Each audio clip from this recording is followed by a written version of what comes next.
A história dos Hebreus, capítulo 11. Um anjo prediz que Sara terá um filho, 2 anjos vão a Sodoma, Elohim extermina a cidade, somente Ló se salva com as suas 2 filhas e sua mulher, que é transformada em estátua de sal.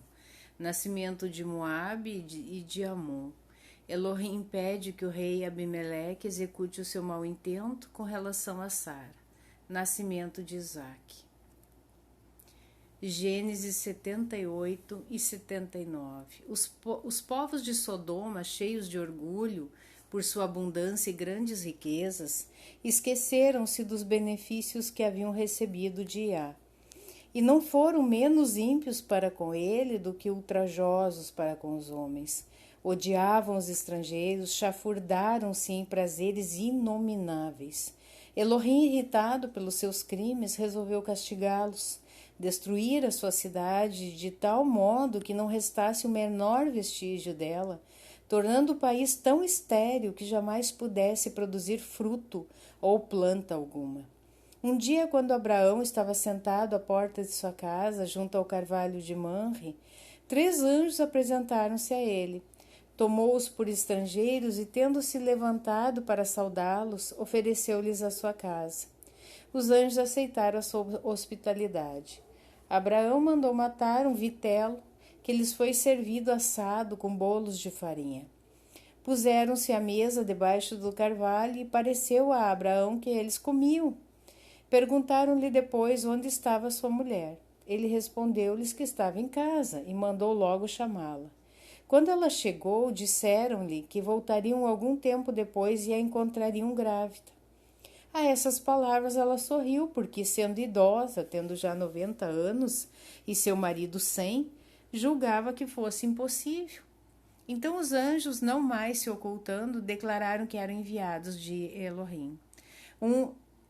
Um para anunciar-lhes que teriam um filho, e os outros 2 para exterminar Sodoma. Abraão, consternado pela ruína daquele povo infeliz, rogou a Elohim que não fizesse morrer os inocentes com os culpados. Elohim respondeu-lhe que não havia lá inocentes e que se ao menos 10 fossem encontrados como tais, ele perdoaria a todos os outros. Depois dessa resposta, Abraão não ousou mais falar em favor deles. Os anjos chegaram a Sodoma e Ló, exemplo de Abraão, também se mostrou muito atencioso para com os estrangeiros, rogando-lhes que ficassem em sua casa. Os habitantes dessa detestável cidade, vendo-os tão belos e tão apresentáveis, pediram a Ló, em cuja casa eles haviam entrado, que os entregasse, para que se servissem deles.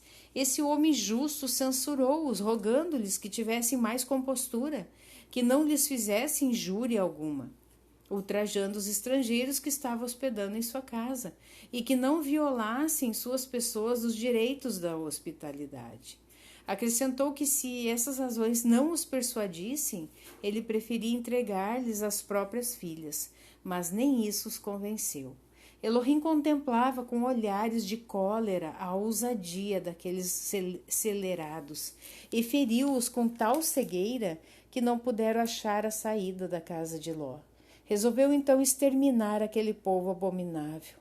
Ordenou a Ló que se retirasse com toda a sua família e avisasse aqueles aos quais as suas 2 filhas, que ainda eram virgens, haviam sido prometidas em casamento, que também partissem.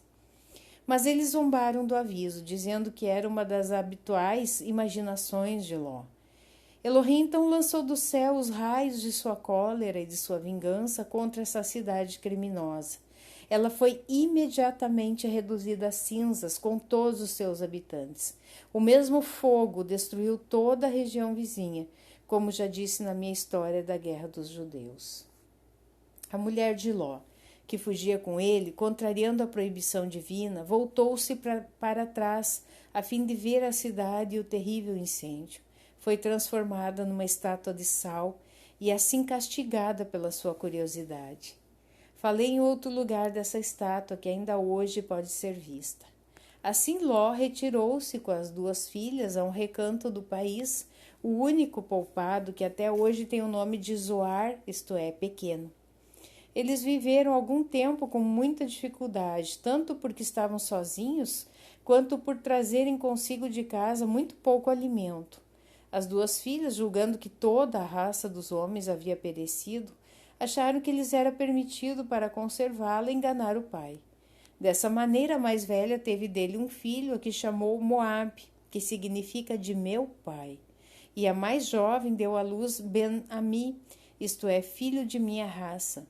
Do primeiro vieram os Moabitas, que ainda hoje são um povo poderoso, e os Amonitas são descendentes do segundo, e alguns deles habitam a Síria de Seiem. Eis de que maneira Ló se salvou do incêndio de Sodoma. Gênesis 20. Quanto a Abraão, ele retirou-se a Gerar, na Palestina. O medo que tinha do rei Abimeleque levou a fingir uma segunda vez que Sara era sua irmã. E esse príncipe não deixou de se enamorar dela.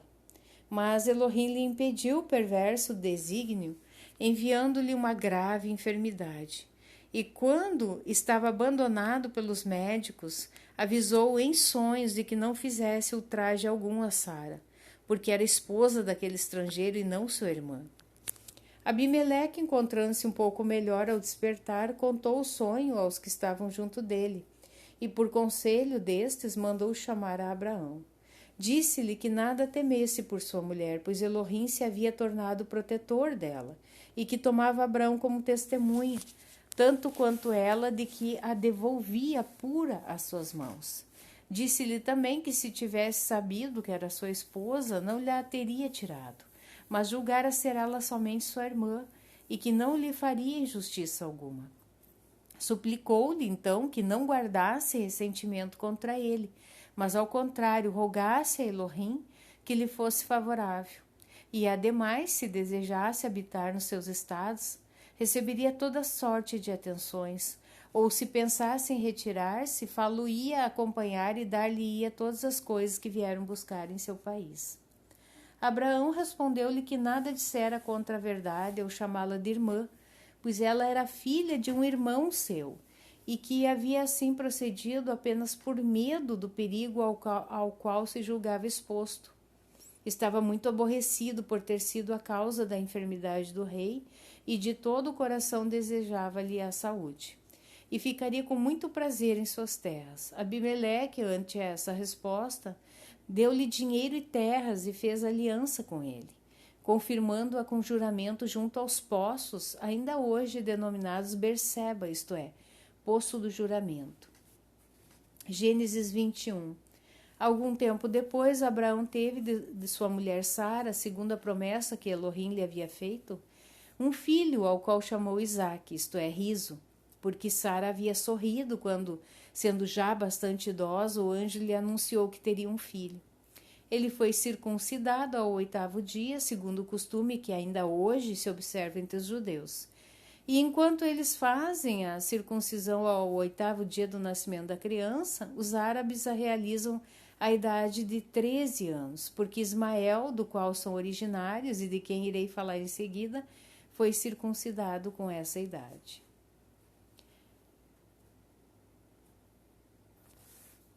Capítulo 12. Sara obriga Abraão a afastar Agar e Ismael de seu próprio filho. Um anjo consola Agar, posteridade de Ismael.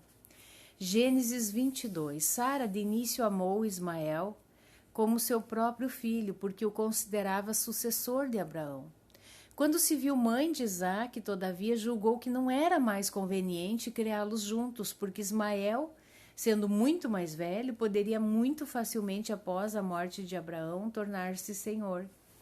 Assim ela persuadiu Abraão a afastá-lo, juntamente com a sua mãe.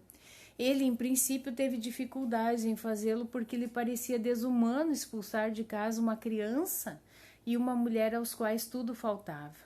No entanto, Elohim lhe deu a conhecer que ele devia dar essa satisfação a Sara. Como Ismael não era ainda capaz de se governar sozinho, ele o entregou à mãe, a quem disse que se fosse embora, dando-lhe apenas alguns pães e um odre cheio de água. Depois de se haver esgotado o pão e o pouco de água, Ismael sentiu tal sede que estava a ponto de morrer. E Agar, não podendo suportar a pena de vê-lo morrer diante de seus próprios olhos, Colocou-o ao pé de um pinheiro e afastou-se. Um anjo apareceu e mostrou-lhe uma fonte que estava próxima, recomendando-lhe que tivesse muito cuidado com o filho e asseverando-lhe que, se cumprisse bem esse dever, ela seria feliz. Uma consolação tão inesperada fê-la retomar a coragem. Continuou a andar e encontrou alguns pastores que a ajudaram em tão grave necessidade. Quando Ismael chegou à idade de se casar, Agar deu-lhe por esposa uma mulher egípcia, porque ela também havia nascido no Egito. Ele teve 12 filhos: Nebaiot, Quedar, Abdiel, Mibsão, Misma, Duma, Massa, Hadad, Temá, Getur, Nafis e Quedemá. Eles ocuparam toda a região que está entre o Eufrates e o Mar Vermelho e a chamaram Nabateia. Os árabes originaram-se deles e os seus descendentes conservaram o nome de nabateenses por causa do seu valor e da fama de Abraão.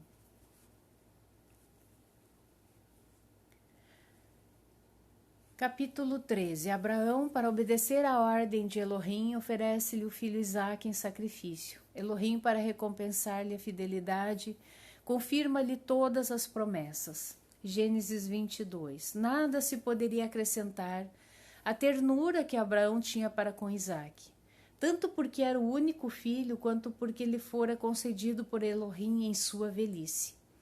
E Isaque, por sua vez, praticava com tanto entusiasmo toda espécie de virtudes, servia a Elohim com tanta fidelidade, prestava a seu pai tantos serviços, que dava a Abraão todos os dias novos motivos para amá-lo.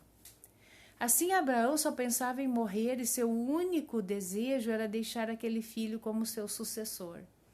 Elohim concedeu o que Abraão desejava, mas antes quis experimentar a sua fidelidade.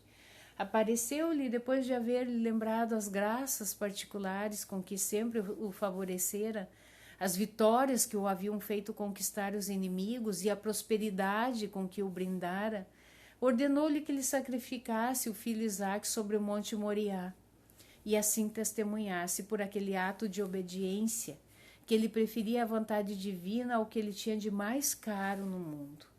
Estando Abraão persuadido de que nenhuma consideração poderia dispensá-lo de obedecer a Elohim, a quem todas as criaturas são devedoras da própria existência, nada disse a sua esposa nem a qualquer outro de seus familiares sobre a ordem que havia recebido de Elohim, ou acerca da resolução de executá-la, com medo que eles se esforçassem para dissuadi-lo de seu propósito. Disse somente a Isaque que o seguisse, acompanhado por 2 criados, e mandou colocar sobre um jumento todas as coisas de que necessitava para o sacrifício. Após haver caminhado durante 2 dias, avistaram o monte que Elohim lhe havia indicado. Deixou então os 2 criados no sopé do monte e subiu somente com Isaque.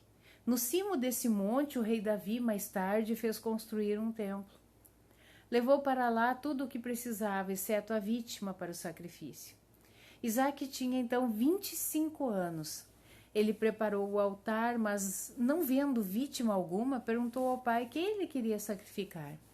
Abraão respondeu-lhe que Elohim, que pode dar aos homens todas as coisas que lhes faltam e tirar-lhes as que já possuem, dar-lhes-ia uma vítima, que se dignasse aceitar o sacrifício deles. Depois de haver colocado a lenha sobre o altar, Abraão falou a Isaque: meu filho, eu vos pedi a Elohim com muita insistência e muitas orações. Não houve cuidado que eu não tivesse tido de vós, desde que vieste ao mundo, e eu consideraria como realizados todos os meus votos, se vos visse chegar a uma idade muito avançada, e deixar-vos ao morrer como herdeiro de tudo que possuo. Mas como Elohim, depois de vos ter dado a mim, quer agora que eu vos perca, consenti generosamente em oferecer-vos a ele em sacrifício. Prestemo-lhes, meu filho, este ato de obediência e essa honra, como testemunho de nossa gratidão, pelos favores que ele nos fez na paz e pela assistência que nos deu na guerra.